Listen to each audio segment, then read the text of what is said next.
Teacher. Teacher అంటే కేవలం ఒక బోధకుడు మాత్రమే కాదండి. ఒకే మనిషి ఎన్నో పాత్రలను పోషించాలి అంటే ఆ వ్యక్తి ఒక టీచరేనండి. ఎందుకంటే అందరూ అంటారు, ఏ వృత్తినైనా తయారు చేసే వృత్తి ఉపాధ్యాయ వృత్తి అని. అది నిజమే. కానీ టీచర్ అన్ని వృత్తులను తయారు చేయడమే కాదు, అన్ని వృత్తుల్లో పాత్రలను పోషించాల్సి ఉంటుంది. ముందుగా తను చదువు చెప్పే పిల్లలను తన పిల్లలనుకుని ఒక అమ్మగా జాగ్రత్తగా చూసుకుంటారు.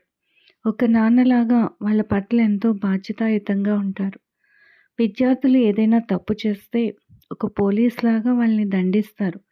విద్యార్థుల మధ్యలో ఏదైనా సమస్య వస్తే న్యాయమైన తీర్పునిచ్చి సమస్యను పరిష్కరించడంలో లాయర్ అవుతారు.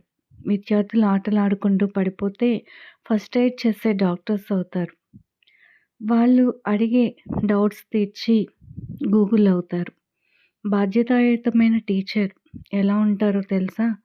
నా దగ్గర నుండి బయటకు వెళ్ళే విద్యార్థులు వీళ్ళలో ఒక్కడు చెడ్డవాడిగా మారినా సమాజానికి నష్టం వాటిల్లుతుంది.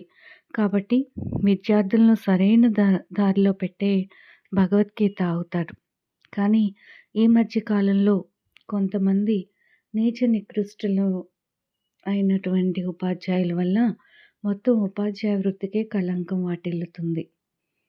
ఏదేమైనా టీచర్ వృత్తి అనేది చాలా గొప్ప వృత్తి. అది దైవంతో సమానం. నా మాటలు మీకు నచ్చితే నా ఛానల్‌ని సబ్స్క్రైబ్ చేయండి. వీడియోని షేర్ చేయండి. Thank you.